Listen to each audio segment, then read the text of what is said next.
Buenos días también a los que nos seguís desde casa. Seguimos en nuestra serie en el libro de los Salmos y estamos en esta mañana en el Salmo 8 que nos ha leído Débora al principio del culto y vamos a situarnos de nuevo en el Salmo para tenerlo fresco durante la predicación. Salmo 8. Oh Señor, Señor nuestro, cuán glorioso es tu nombre en toda la tierra, que has desplegado tu gloria sobre los cielos. Por boca de los infantes y de los niños de pecho has establecido tu fortaleza por causa de tus adversarios, para hacer cesar al enemigo y al vengativo. Cuando veo tus cielos, obra de tus dedos, la luna y las estrellas que tú has establecido, digo, ¿qué es el hombre para que te acuerdes y el hijo del hombre para que lo cuides? Sin embargo, lo has hecho un poco menor que los ángeles y lo coronas de gloria y de majestad. Tú le haces señorear sobre las obras de tus manos, todo lo has puesto bajo sus pies, ovejas y bueyes, todos ellos, y también las bestias del campo, las aves de los cielos y los peces del mar, cuando atraviesa las sendas de los mares. Oh Señor, Señor nuestro, cuán glorioso es tu nombre en toda la tierra.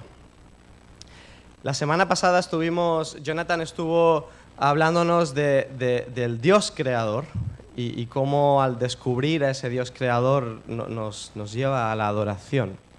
Y hoy vamos a hablar de la verdadera humanidad. Pero una verdadera humanidad que está fundamentada, que tiene como referencia a ese Dios del cual Jonathan nos habló la semana pasada.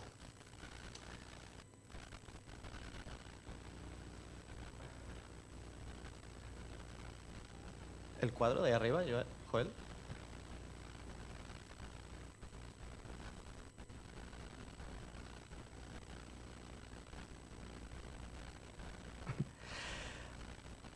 A principios del siglo XX, un gran flujo migratorio se produjo entre Europa y Norteamérica.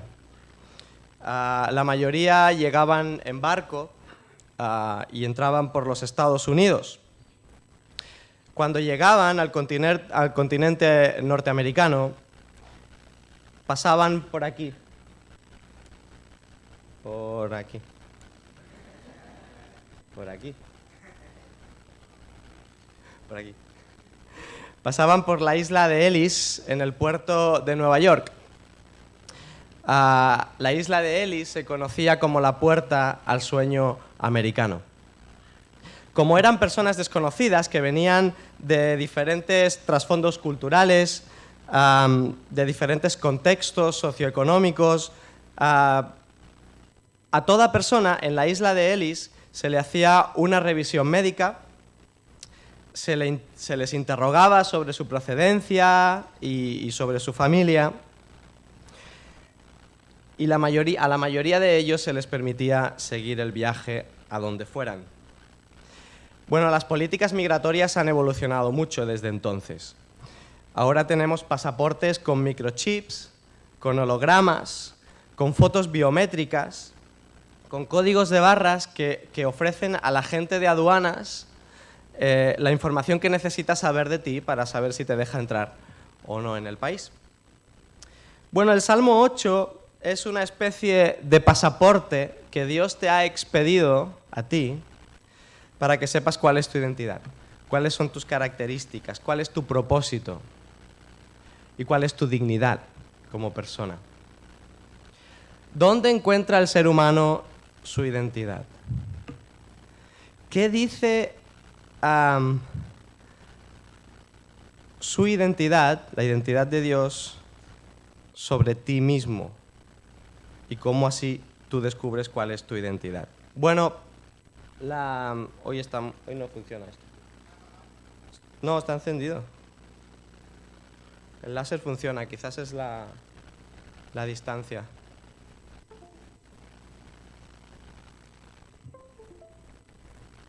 Ahora sí.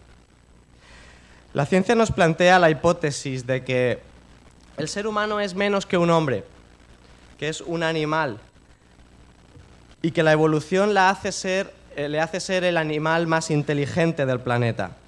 lo cual se ve en sus logros en el arte, en la ciencia, en la tecnología, en el pensamiento, en los derechos humanos. La historia, por su parte, nos cuenta cosas como que Albert Einstein escribió una carta en 1939 a Franklin Roosevelt diciéndole que los avances científicos permitían crear una bomba que, llevada en barco a un puerto, destruiría el puerto y los alrededores. Y se refería a la bomba atómica que el ejército norteamericano dejó caer sobre Hiroshima en 1945 a las 8:15 de la mañana, causando un destrozo inimaginable. También la historia nos cuenta que Alemania gasificó a 4 millones de judíos en campos de concentración, repartidos por toda Europa. La paradoja de esta realidad es que el ser humano es capaz de lo mejor y también de lo peor.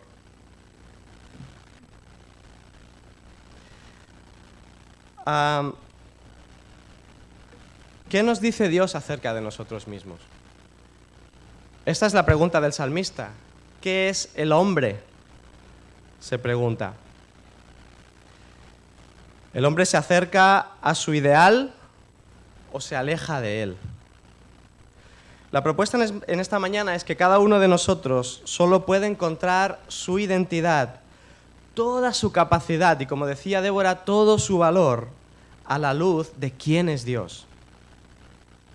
Y la propuesta en esta mañana también tiene que ver con cómo eso genera responsabilidades en relación al prójimo y en relación al contexto, al entorno en el que vivimos, al tiempo que nos ayuda a descubrir cuál es nuestra verdadera identidad que hemos perdido y cómo Jesús nos ayuda a eso. Y como os decía antes, tenemos que mirar y descubrir quién es Dios, quién es Jesús y qué hizo por nosotros para entendernos a nosotros mismos. Y la propuesta son estos 3 puntos. ¿Quién es nuestro Creador? De los primeros 2 versículos. ¿Quiénes somos nosotros en relación a Dios, al prójimo y a la creación, al entorno? Y una referencia a Jesús. Así que empecemos por el Dios Creador. ¿Quién es nuestro Creador? Oh Señor, Señor nuestro, dice David. Y en nuestras traducciones no se aprecia, ¿verdad que la mayoría de vosotros tiene ahí Señor, Señor, en los 2 apelativos? Pero el salmista nombra a Dios en el original de 2 maneras diferentes. El primer Señor es Yahvé y el segundo Señor es Adonai. Y Yahvé es el nombre con el que Dios se presentó a Moisés. ¿Os acordáis? En la zarza ardiente le dijo: yo soy el que soy. Y ese yo soy revela la identidad de Dios.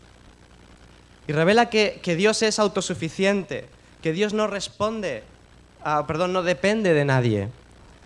Que Dios es eterno, que siempre ha existido y que siempre existirá. Que Dios es trascendente, que Dios es inmanente, es decir, que Dios está por encima de la creación. No está supeditado a ella, aunque maravillosamente se relaciona e interactúa con ella. ¿Podríamos decir las personas eso de nosotros mismos? Yo soy. Si lo reflexionamos bien, cada uno de nosotros somos productos de muchos factores para llevarnos a ser quienes somos.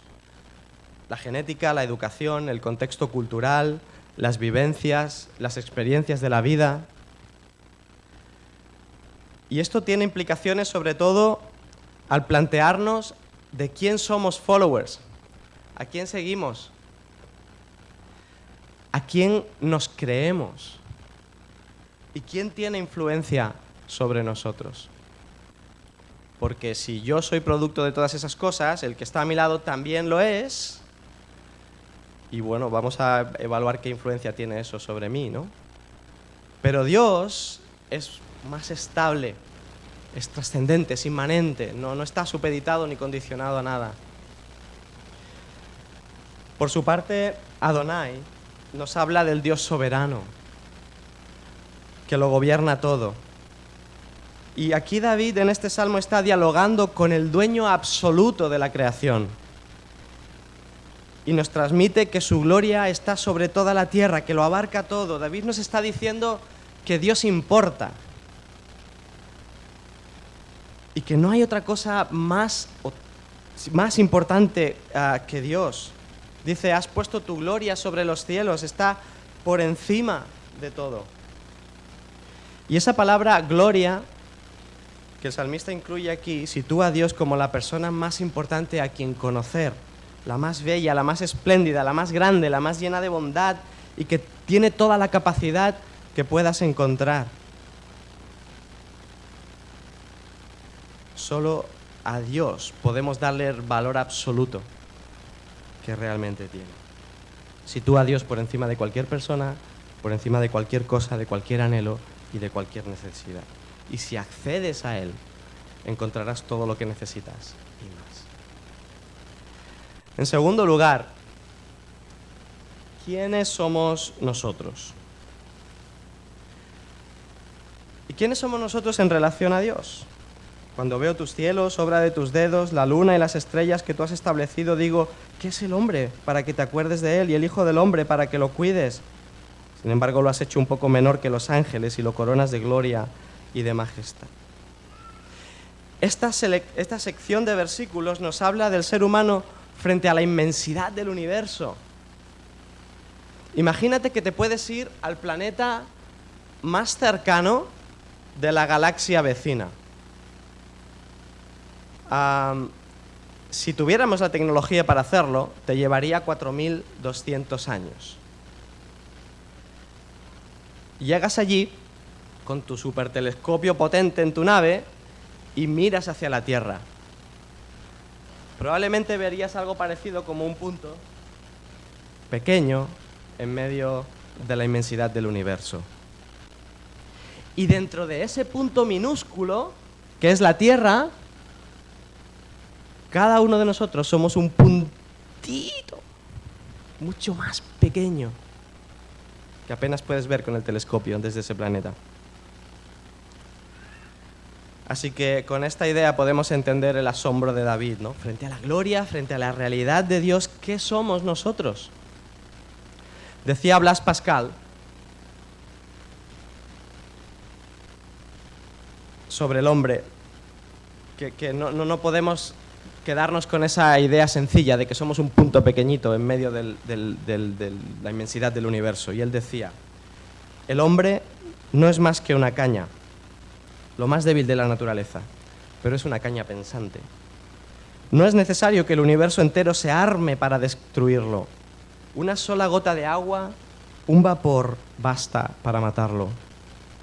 Pero aun cuando el universo lo aplastara, el ser humano sería todavía más grande que aquello que lo mata, porque él sabe que muere, pero el universo no sabe nada. ¿Qué quiere demostrar David? Lo que está diciendo David aquí es que el ser humano es insignificante en relación a la creación. Y yo creo que no, que este no es el planteamiento del Salmo. David pone el foco en Dios. Es como si estuviera diciendo, dialogando con Dios, cuán grande es tu gracia, cuán inmenso es tu amor por nosotros, que nos haces objeto de tu atención. Nos hizo a su imagen y semejanza, nos hizo para tener una relación personal con nosotros. Como decía Débora en la presidencia de la Santa Cena, tú y yo ocupamos la mente de Dios.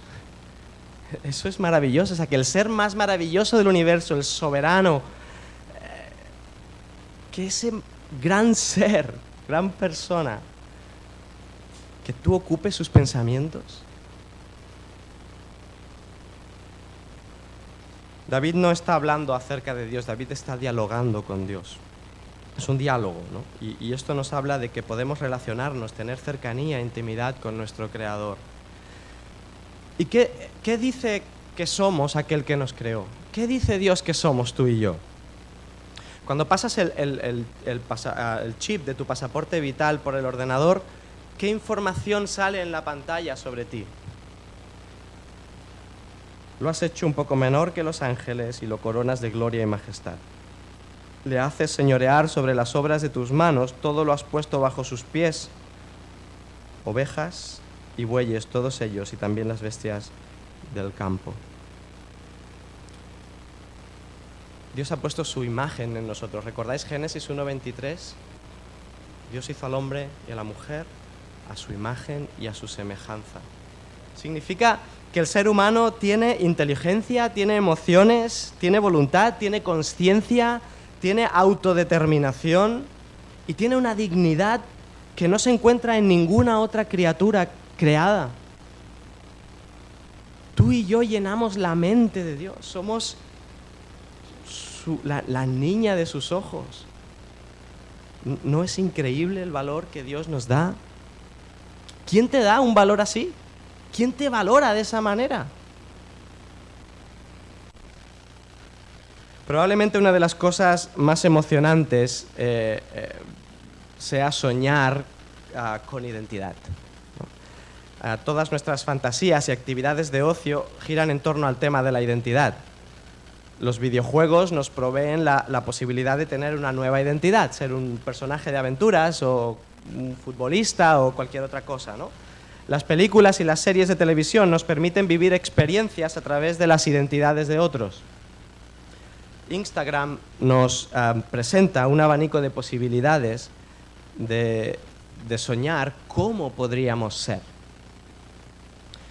Y también solemos pensar que somos lo que nuestros amigos en el Insti piensan de nosotros y nos esforzamos por encajar, aunque nos canse, nos agote. Solemos pensar que somos lo que nuestra posición social dice que somos, o lo que nuestra cuenta bancaria refleja, o lo que nuestra sociedad dice sobre el peso ideal que deberías tener para ser guapo o guapa. Pero estas y otras muchas cosas son cambiantes, son inconstantes, no satisfacen y, al contrario, generan más peso, más carga sobre nosotros. Tu identidad y tu valor se potencian, se revalorizan a niveles inimaginables en relación a Dios. ¿Te quieres a ti mismo? ¿Te quieres a ti misma? Hoy se habla mucho de autoestima, es un tema muy común en nuestra sociedad, ¿no? Pero un amor autorreferencial no es saludable. No podemos amarnos a nosotros mismos sin un referente externo. Y tiene que ser un referente sólido, que no nos defraude, porque si no se nos cae la identidad. Conócete a ti mismo, hazlo, es bueno, pero hazlo conociendo a Dios y escuchando lo que Dios dice sobre ti. Lo que intento decir es que conectes con el tú que Dios quiso que fueras, porque no hay nada mejor. Y no importa lo que te haya pasado, no importa lo perdido o sucio que te sientas, tú tienes la imagen de Dios en ti. Dios te ama y te da una identidad y un valor verdadero. Conecta con ese tú que Dios quería que fueras. Y en relación a esto es interesante también la comparación que utiliza David. Fijaos que no dice que hizo al ser humano un poco superior a los animales. No es lo que dice David. Sería lo más lógico, ¿no? Desde nuestra perspectiva, desde la observación de la naturaleza, podría haber dicho, pues soy diferente a cualquier animal, ¿no? Pienso, tengo emociones, trascendencia, soy un poco superior que los animales. Pero no es lo que dice David. David dice, lo hiciste un poco menor que los ángeles. Hay una dignidad especial en el ser humano que lo lleva a mirar hacia arriba y no hacia abajo. Y esa dignidad te lleva a recuperar la imagen de Dios perdida en la caída en Génesis 3. ¿No nos hace eso especiales? Y si no alzamos nuestra vista a Dios, acabaremos mirando hacia abajo. Y en vez de crecer, de madurar y perfeccionarnos, nos degradamos, nos desfiguramos. ¿Qué dice Dios que somos en relación al prójimo? Versículo 5. Lo has hecho un poco menor que los ángeles y lo coronas de gloria y majestad. Y aquí solamente, podríamos hablar mucho de esto, ya os he dicho algo, pero quiero hacer una puntualización más práctica. Si la imagen de Dios está en el ser humano, ¿cómo tratamos al prójimo que está a nuestro alrededor, a nuestro lado? ¿Cómo lo tratas? Aquí Mafalda siempre con su humor inteligente, ¿no? Prohibido pisar el césped. Y Mafalda se pregunta, ¿y la dignidad, no? ¿Cómo honramos la dignidad que Dios ha dado al que tienes al lado? ¿Cómo honramos la dignidad del pobre, del negro, el rojo, el amarillo, el caucásico, del enemigo? Al que tiene posicionamientos políticos diferentes, tenemos amigos cristianos que han perdido a amigos cristianos por la situación política entre Cataluña y el resto del Estado. ¿Cómo dignificamos al que sufre una discapacidad en el cole, en el INSTI, en la universidad, en tu vecindario, en el trabajo o en la iglesia? ¿Cómo dignificamos y damos valor a aquel que tiene creencias diferentes a ti, que piensa distinto? Incluso dentro de la iglesia, al que tiene posicionamientos teológicos, eclesiales o maneras de entender cómo se vive el seguimiento y la relación con Jesús que son diferentes a las tuyas. ¿Acaso hay un traje cristiano que ponerle a todo el mundo? Cuando Dios se relaciona con nosotros, ¿no lo hace de una manera personal y cercana y única? ¿Acaso tendríamos que madurar todos el mismo nivel en el primer año de seguimiento de Jesús? Si Dios tiene paciencia, si Dios tiene gracia, misericordia y se mantiene fiel contigo y conmigo, ¿por qué somos más exigentes que Dios con la hermana o el hermano en la fe? Y no estoy diciendo que no confrontemos, y no estoy diciendo que no arrojemos luz allí donde no la hay. Hablo de los procesos, hablo de cómo tratamos a los demás y del juicio de valor que nos dispensamos los unos a los otros. Y la última idea, nosotros en relación con la creación. Tú le haces señorear sobre las obras de tus manos, todo lo has puesto bajo sus pies. Ovejas y bueyes, todos ellos, y también las bestias del campo, y las aves de los cielos, y los peces del mar, cuando atraviesa las sendas de los mares. Oh Señor, Señor nuestro, cuán glorioso es tu nombre en toda la tierra. En estos versículos David nos recuerda que parte de nuestra identidad está vinculada al cuidado de la creación y del entorno en el que vivimos. Cuando dice señorear sobre la creación en el versículo 6, se está refiriendo a cuidarla responsablemente.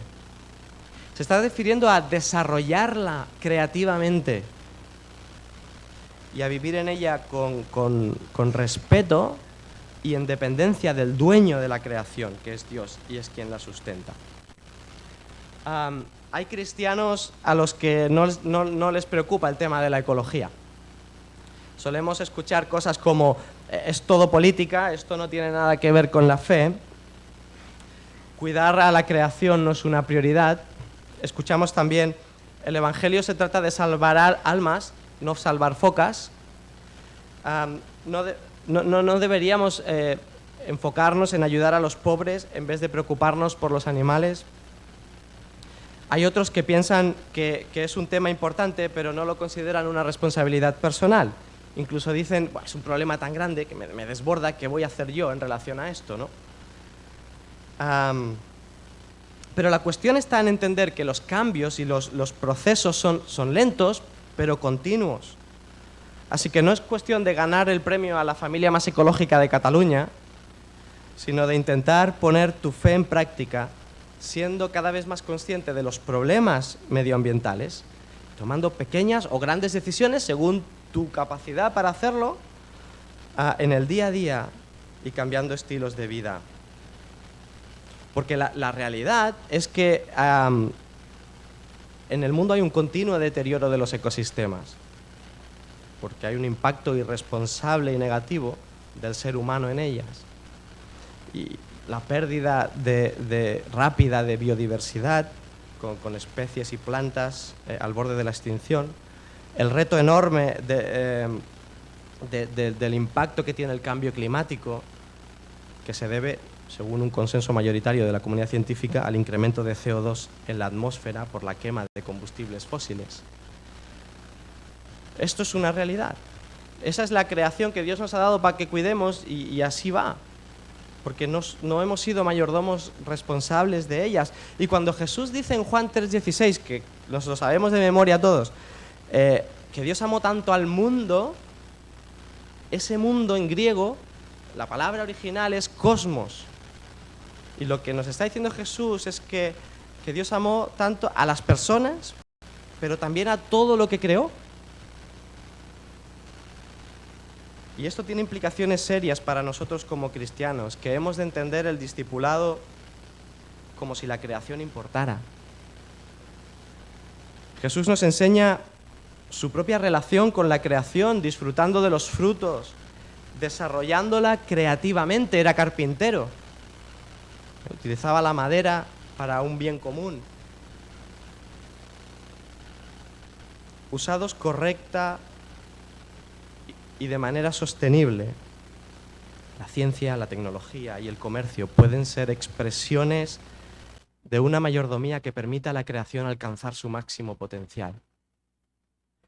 Hemos de vivir como si la creación importara, viviendo en ella con respeto y cuidado. Hemos de incluirlo en nuestra estrategia misional y tiene que ver con buscar la transformación de las estructuras injustas de la sociedad y esforzarnos por salvaguardar la integridad de la creación, sostener y renovar la tierra.